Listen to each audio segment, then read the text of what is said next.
Shiwa le malaye, Shiwa le malaye, il est baramaravi balé, Baba il est ago, ago, Baba il est ago, ago.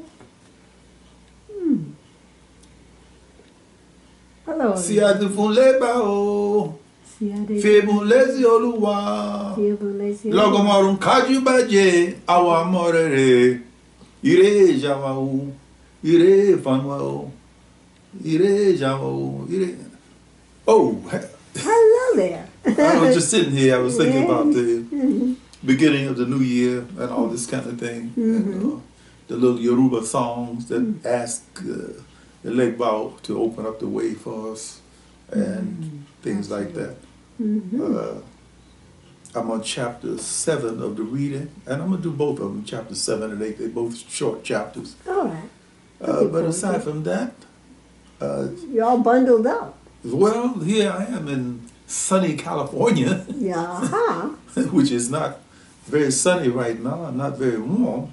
So I decided to put on my wolf skin, bear skin, otter skin, seal skin robe. I see. You don't see all of the skins, but they got down the side. And then put my human skin underneath all the skin. Okay, I see it has the letter H-A, the hawk on the other side there? Oh, on the other side, yeah. Oh, hawk. Yes, that's who I am. Oh, okay. Well, Hawkins, okay.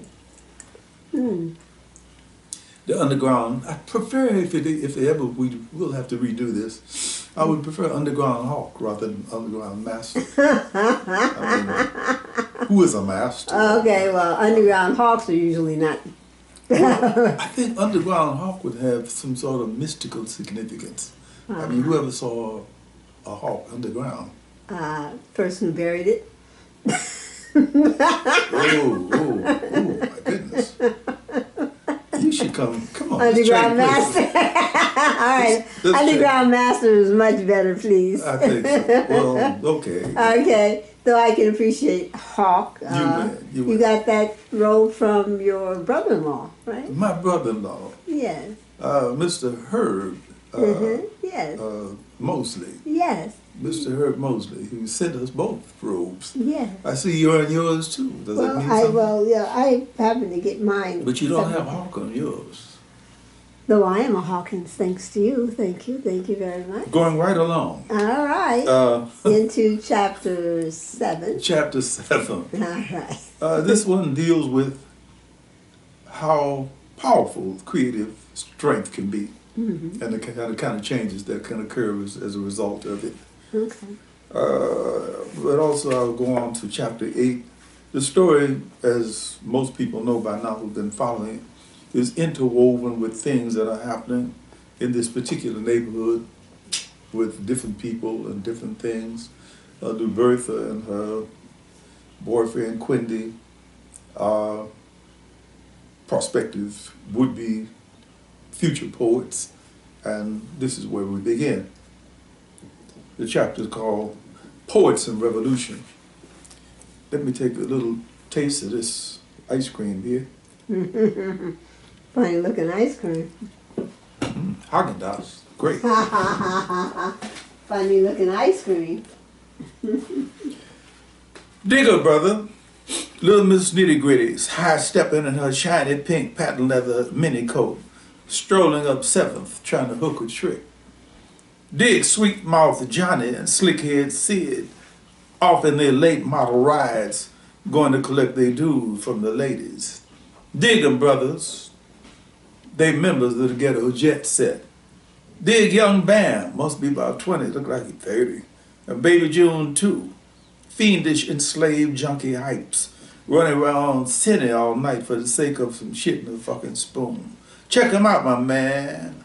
Yeah, they members of the Ghetto jet set. They go Jive SG and the Beauty Queen and Emo the Dealer, Big Bo the Boxer and Old Gimps. Old Gimps the Crippled Thief. All of them sitting on their asses saying, better things has got to come. Yeah, brother, right on. They members of the Ghetto jet set. Rest your bloodshot eyes on high sliding Sim. Huh? Mayflower the Sissy, Butterball Joe, and Miss Robert Leanne, the Hoodoo High John the Conqueror lady, signifying and sipping their first dogs of the day. Make that short dogs of the day. Yeah, go ahead, brother. Check them out. See what they got to say. They part of the ghetto jet set. There go Militant Moles, his woman Black Angel, and a whole bunch of other righteous bloods, members of the ghetto jet set, brothers and sisters who are giving Whiter his greatest threat. Flesh out your eyeballs on Miss Sweet Mama Do-Right. Sweet Mama Do-Right, new hair gone afro, looking really out of sight. Touch if you dare, you might have the whole ghetto to fight. Check them out, brothers. The window clerks, artists, musicians, salesmen, revolutionaries, lovers, warriors, prophets, and others. The community relations dudes, college students, and grassroots hustlers. They are all members of the set. We all got to be, because mad-ass Whitey is circling the whole area with a giant motherfucking net. The workshop, 8:15 p.m. Monday evening. Milk crates, thrift shop chairs, and a beat-up sofa. Lubertha and Quindy stand in the center of the large, shabby storefront room, tenderly kissing. Eyes, earlobes, lips. I hope my old man didn't get to you. No, not really. Don't forget, I got a father too. Like mine? Well, not exactly, to be honest about it. But they sure as hell have a lot in common. Chayo Mongu and Johnny Fox tip into the workshop, stand quietly watching Lubertha and Quindy swaying in each other's arms. All right, Brother Jones, unhand that beautiful sister and leave us be getting down to business. Chayo calls out in a mock, serious voice. Look here, Brother Jones, Johnny Fox adds.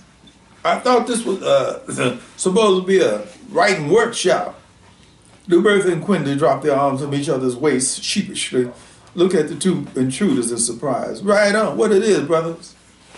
Johnny Fox folds his arms across his chest and leers deliberately. You got it, blood. If I had your hand, I'd turn mine in. All right, Johnny Fox, Lubertha says to him gaily, a childhood between them. Keep it clean. Chayo leans over to smack Johnny's palm. Let's just keep it in the family. Quindy and Lubertha exchange offside winks.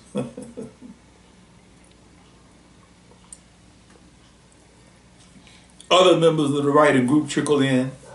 Ojan Cosley Williams, Niecy Miles, Maisha, Charlie Tucker, Abdul. Maisha, a small, dark, butterfly of a girl woman with a small, lean-lidded face and a close-cropped natural, flutters about gossiping. Hey, did you all hear about what happened to Buddha? She asked room at large. To Josie, you mean? To both of them. Yeah, that's old news, says Niecy Miles, tall, slender, brown, and critical. You hear about Rena, Taco, Fred Lee, and a couple other dudes getting busted today. Fred Lee? Oh, wow. Bessie must be going out of her mind. There are almost as many conversations as there are people in the room. They break off, redevelop, bob, weave, shimmer, gleam, explode, settle down, volume up. Quindy perches on the edge of what was a social worker's tin cabinet desk. He booms out over the talk. Hold it down, everybody. All right, everybody, hold it down. Let's begin it together. The group cools itself out, casually sprawl around on the crates, the floor holding small notebooks bristling with pencils and flicking ash from fast-burning cigarettes into butt cans. First of all, before I say anything else, I'd like to say that it's been a groove to have been the first, well, I want to call myself the president because that sure enough has bad connotations, or the leader, or Ojan Kasi, his ace, calls out humorously from behind his hand. How about HNIC? Quindy smokes a tolerant, amused glance at Ojan Kasi. Well, whatever the title was, I forgot it. But the point is, I'm not going to be able to be a part of this group anymore. The small group seems to tighten itself into a smaller knot. Quindy becomes the heart of it. What happened, Quindy? Maisha asked him with a sly look to her words. You got tired of us getting down so hard on your work? The group shares a little contagious smiling at thought of past critiques, but then becomes serious watching the lack of humor in the situation. You really serious, Quindy? I thought we were supposed to be trying to get material together for a book. I know, Odie Hawkins, I know, brother, but something a hell of a lot more serious than a book has come up. I mean, like it's something I have to deal with, and words won't really serve the purpose. What's the deal, Quindy? The bristling pencils recede, fine pockets stand up in, a cigarette is lit, the momentary quiet is expectant. Niecy Miles nudging Lubertha in the ribs. You ask him what's happening. He doesn't seem to want to answer us. Lubertha pursed her mouth to speak, but Quindy beats her to the punch. His words come in a soft, well-felt-out drawl, almost as though he were talking out loud to himself. Well,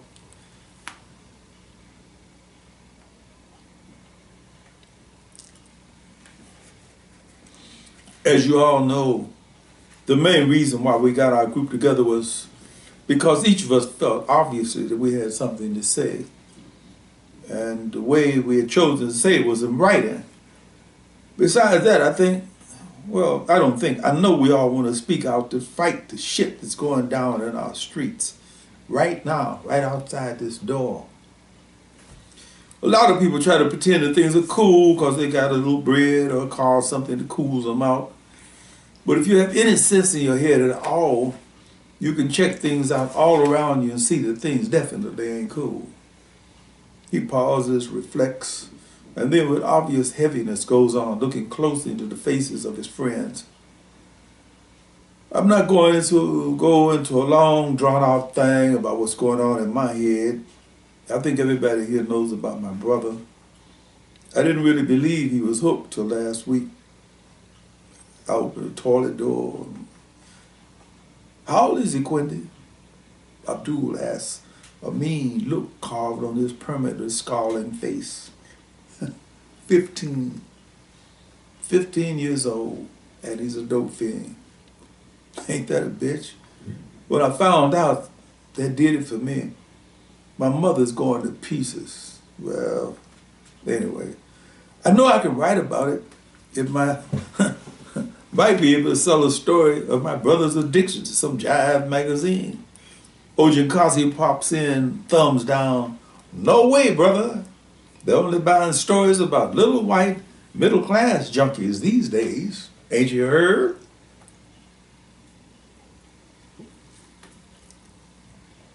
Dig it. You got a point. Kasi, you got a point.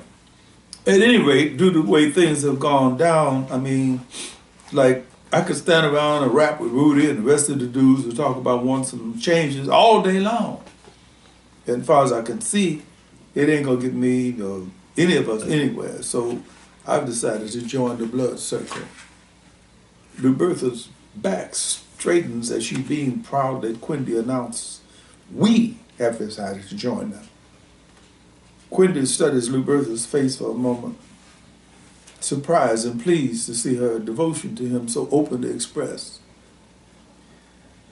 That's right. That's right. Stick with your man, sister. Maisha exclaimed. That's where unity is supposed to start. Odie stands, strolls thoughtfully around the group with his chin in his hand, turns to Quindy. Why join them, brother? Why not get our own thing together? The members of the group responded to positive vibrations to the idea, reflect their approval with a quick surge of urgency. Yeah, bro, Quindy. Chayo slurred. Why join them?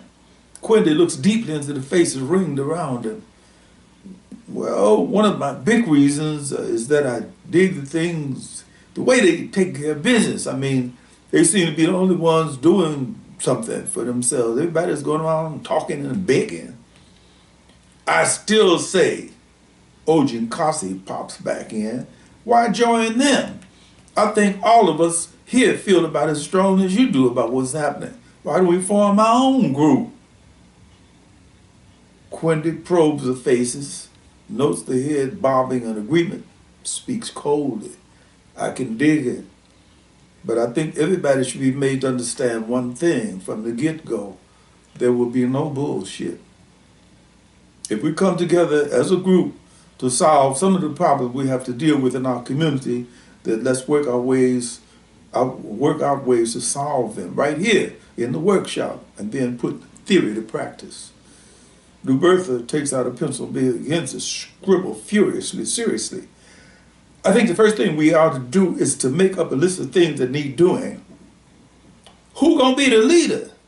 Johnny Fox asked, a shrewd brow raised at Quindy. Why don't we all consider ourselves leaders for a change? Quindy answers him.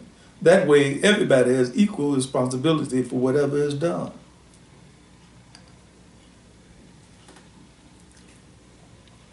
Abdul, standing his arms crossed, scowling more than usual. Let's vote on it. Is that cool with everybody?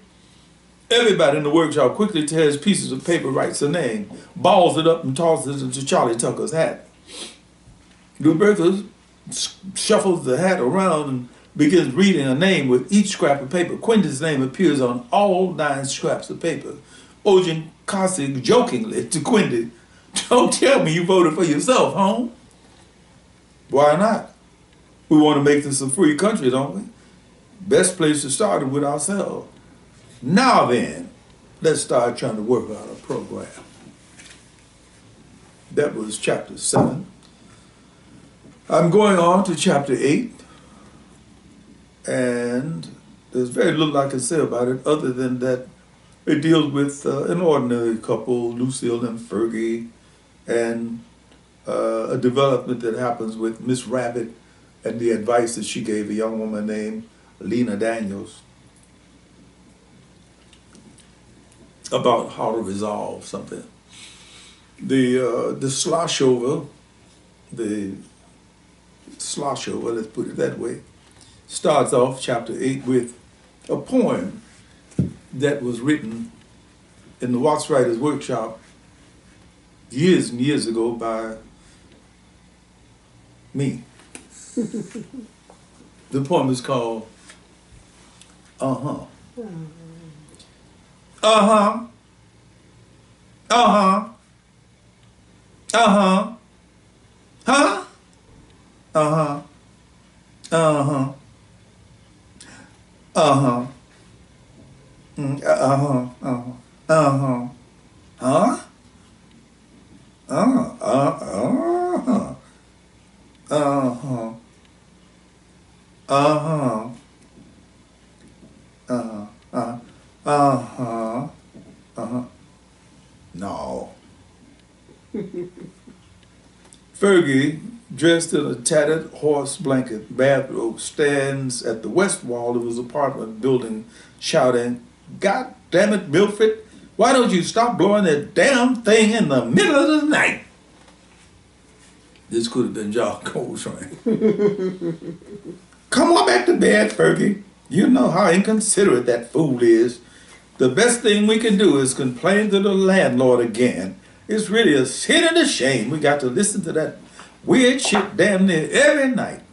Especially on Monday. It just starts my week off wrong, period. Fergie comes back to sit on the side of the bed looking disgusted. You know something? I saw him in the hallway the other day and I said to him, say, look here, man.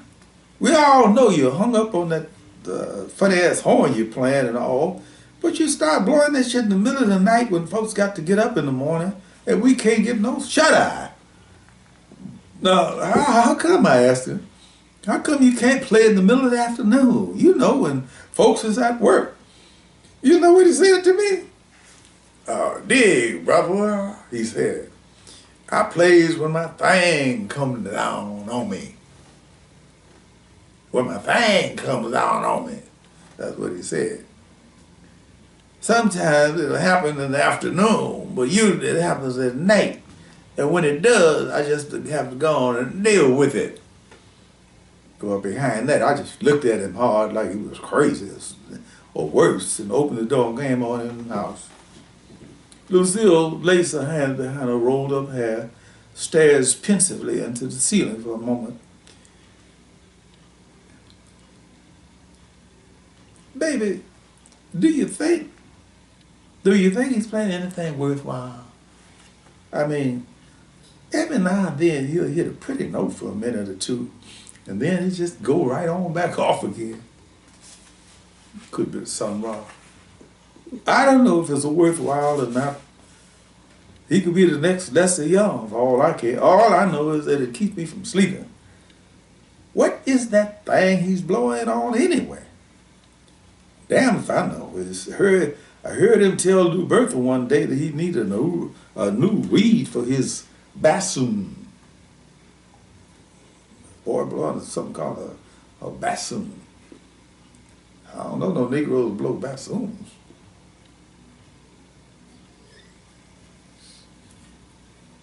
Learn something new every day.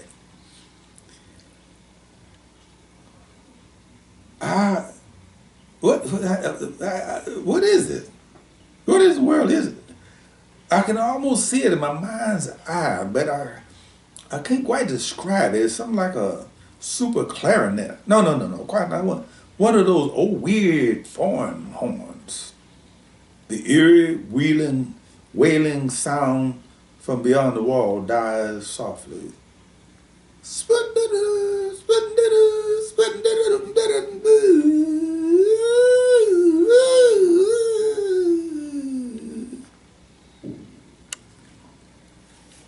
Lucille unlacing her hands from behind her head in surprise. He stopped playing. Yeah. He'll do that sometimes. You ever notice? He'll play for about 10 minutes straight, stop for a bit, and start in all over again. See, there he goes again. Ooh. Sounds a little bit like a rattlesnake pissing up against the wall, don't it? Ferguson Smith, you ought to be ashamed of yourself. Well, I remember you saying something yesterday evening about it being so quiet for a change that you could almost hear a mouse piss on cotton. How did them apples grab you? All right, honey, Lucille answered, scooching her ample hips around in bed. You win. Come on, get in bed. My feet getting cold. I guess I'm going to have to see that madman again tomorrow. Seems like every Tuesday morning. Yeah, talk to him again. From what I hear, he's about to get put out anyway because he ain't paid no rent for the last month. Okay, well, I'll see him in the morning anyway. Just to make sure we have some kind of peace till he gets booted out. Fergie drapes his bathrobe across the nearby chair, squeezes himself in beside his wife, and they both lie there, their eyes squeaked shut, trying to blot out the skirling sounds from next door.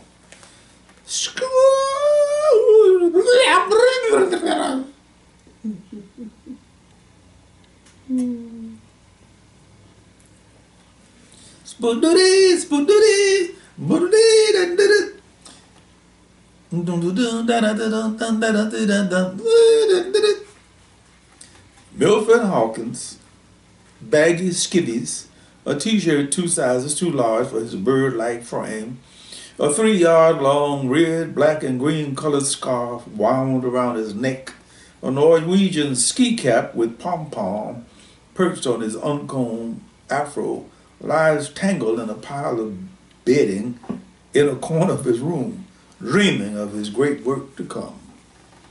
Ferguson Smith, standing on the other side of the door, swallows hard a couple of times and knocks on the door. The response from inside after a full minute is negative. Go away, I already got one. It's me, man, Ferguson. What you want, Fergie? It's 7:30 in the morning. What the fuck you want this early in the morning? Fergie swallows hard again, adjusts his belt buckle. I gotta talk to you, Milford. Open up. It won't take but a minute. Milford gleams one fierce bloodshot eye at the door. God damn, man. Could you talk to me later? I'm trying to cop some Z's. Oh, man. Fergie replies reluctantly, I gotta talk to you now. It won't take but a minute. Milford untangles himself from his bedding covers, muttering obscenities and scratching his crack all the way to the door. Well, what is it? He asks, the door open only wide enough for his bloodshot eye to shine through. Fergie, jolted a bit by the fierce look of the eye peering out at him, jacks his courage up. Hey, brother, Milford, I hate to wake you up and all, but I'm awake now. Milford growls through the door between gritted teeth. Get to the point. I just got in the rack a few hours ago and I'm beat. Now tell me, quick, what do you mean? What do you want? What do you want? That's what I want to talk to you about, Milford. About you being up so late. What about it? Milford asks as he wanders around inside his left nostril with his little finger. Okay. Well, nothing, man. I mean, it's just that, hey, when you stay up late, you keep everybody else awake. Milford strolls away from the door, still fingering the inside of his nose and scratching his crack, calls over his shoulder. Come on in, Fergie. I ain't got no time. Well, I just wanted to say what I just said.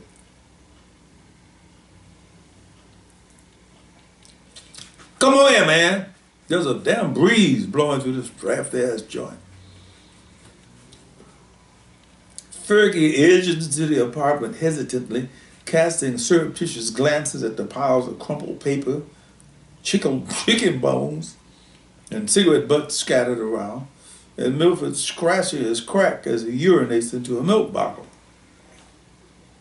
Milford slaps the last bit of liquid from his penis tip, places the bottle down in place and walks over to his window, still scratching, stares at the crumbly red brick wall facing them.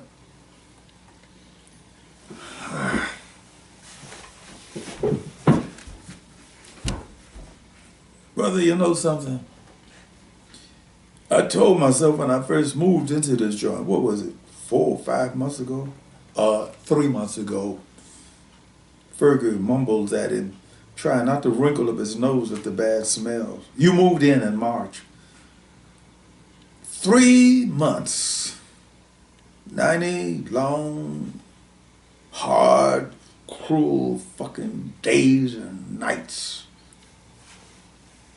3 months and 5 years of trying to get this goddamn thing together.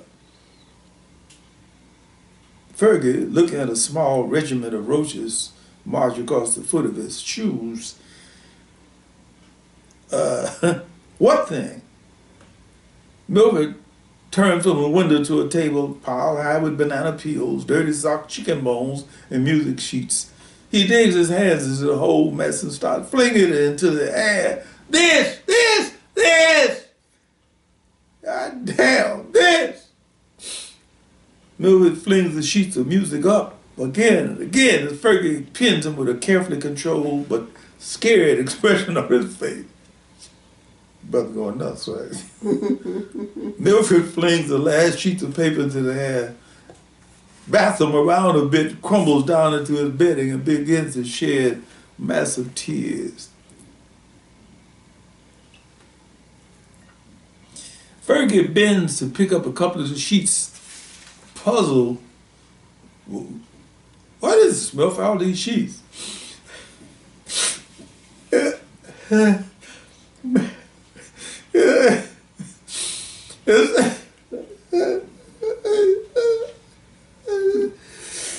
the best jazz concerto for bassoon. And I can't get it together. I just can't get it together. I can't get it together.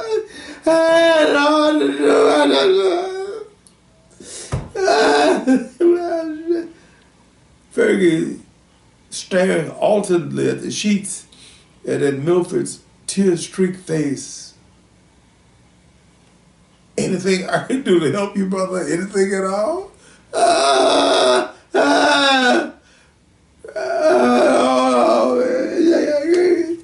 Oh, it's on me.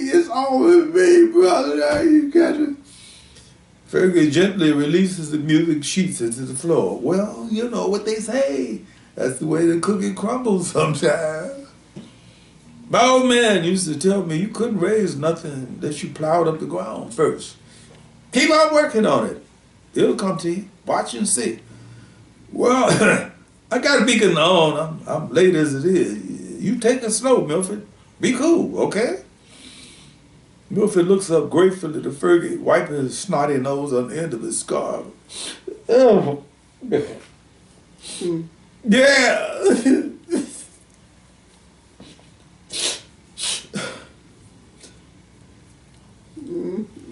Yeah, right on, bro, Fergie. Fergie eases out, shaking his head sadly, compassionately, at the sight of a grown man sitting in a corner, weeping. Lena Daniels, trying to take advantage of the early evening shadows, rap taps furtively on Miss Rabbit's back door. Whoa! Lena is coming back to Miss Rabbit, who gave her the recipe to stop her husband philandering. I get it. Miss Rabbit ushers her in. Both of them check each other out with puzzled expressions. Oh, you been there, child? How's Jim doing? Or is it too soon to say? And where's my cobbler? Lena twiddles her thumbs and stares at a pattern in Miss Rabbit's worn kitchen linoleum. Linoleum? Shows you how dated this piece is. Everything's all right, I guess. Well, if everything's all right, what you doing here? Don't none of you women come to see Miss Rabbit unless you got problems or something. Lena, her watery eyes wandering hesitantly up into Miss Rabbit's face. I really ain't got no problem. Not exactly what you could really call a problem, exactly. What I mean is, I haven't had time to fix that cobbler because I just haven't had time.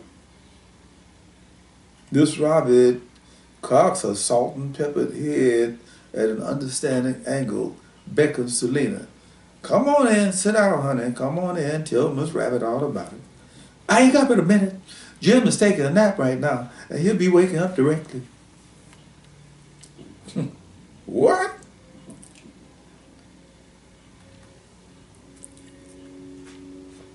What? Grown man taking a nap? Never heard of such. What in the world are you talking about? Well, that's what I want to see you about. I did everything you told me to do. Just like you said, you know, about putting that stuff in his coffee and all. And he come home feeling poorly, right? Yes, sir. He came home and, you know, laid down, and while he was sleeping, I tossed them bones that you gave me under the bed and sprinkled the powder around, just like you told me to do. Well, so what's wrong now? Go on, let it out, honey, let it out. Miss Rabbit, Jim done crazy.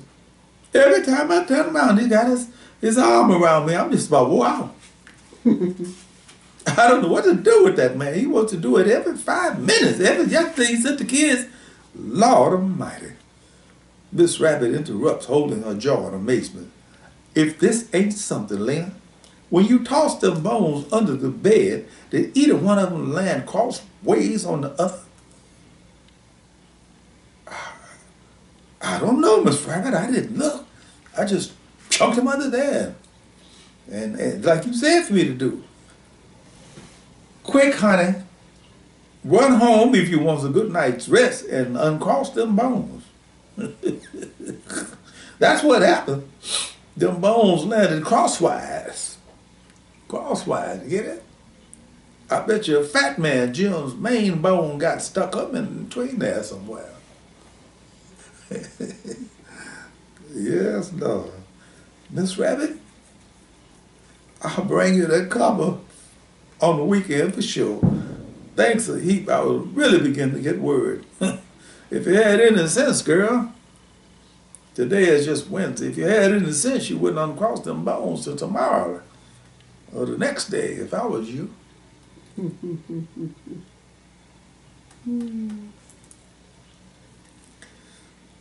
Lena reacts in a pleasantly scandalized fashion. Miss Rabbit. Well, anyway, bring them on back when you're uncrossing.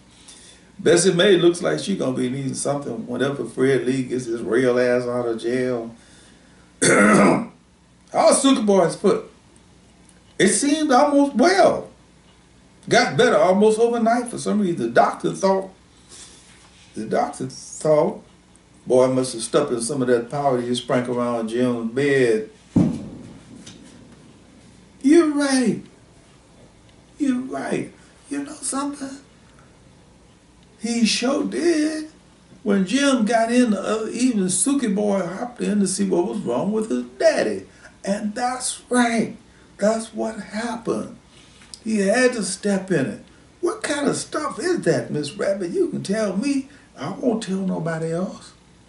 Miss Rabbit smiles indulgently, pats Lena on the shoulder. You better go on, carry your narrow hips on home, girl, before Jim wakes up. Now stop worrying about Miss Rabbit's powers and things. Don't forget that cobbler. My sweet tooth is just aching for the first bite. Go on home now. I'll be looking for you. Don't worry about a thing. I'll have it over here first thing on the weekend, probably on Saturday. And don't forget to bring them bones with you. Not unless you want to keep them for another week. Don't worry. I won't forget.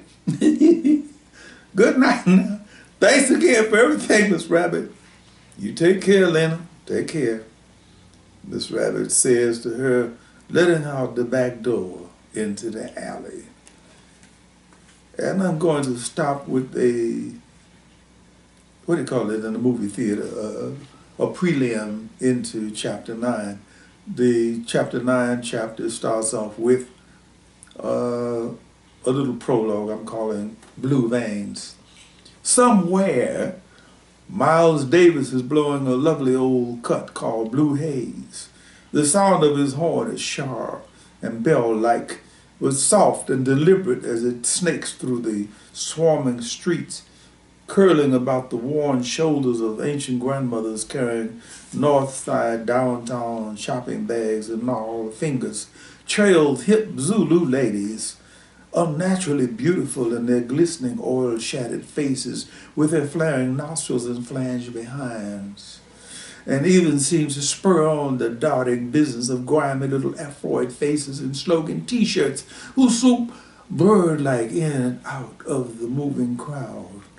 Maasai warriors plant themselves rhythmically in front of darkened, cavernous stick halls, pool cue spears resting easily in their manicured hands as they wind and attempt to pull in the Zulu women and now and then send one of the grimy faces off on a coded errand worth at least a quarter. Somewhere, Miles Davis is blowing. And from another place, Coltrane is too. And Lou Rawls, Aretha, Ray and the Count, and always the Duke, and a slew of others, both old and avant-garde, are mingling themselves with the swarm of the streets unself-consciously, naturally. The music is secular and religious. It is soft and low in parts, high and screeching, as mad and as sane as any day in the black ghetto can be. The euphoria of the black holiday, Saturday night, that refused to recognize reality and of the Sunday that was equally guilty or innocent, is over now. And the needles, herbs, and bottles that held holiday dreams are now part of the existing everyday reality. We'll get back to you in the new year. All right. Well, good night, 2018, and I will see you again in 2019 at Zola's Cafe. You better believe it. You better believe it. Fantastic. I'll be here kicking and screaming. I see. In my first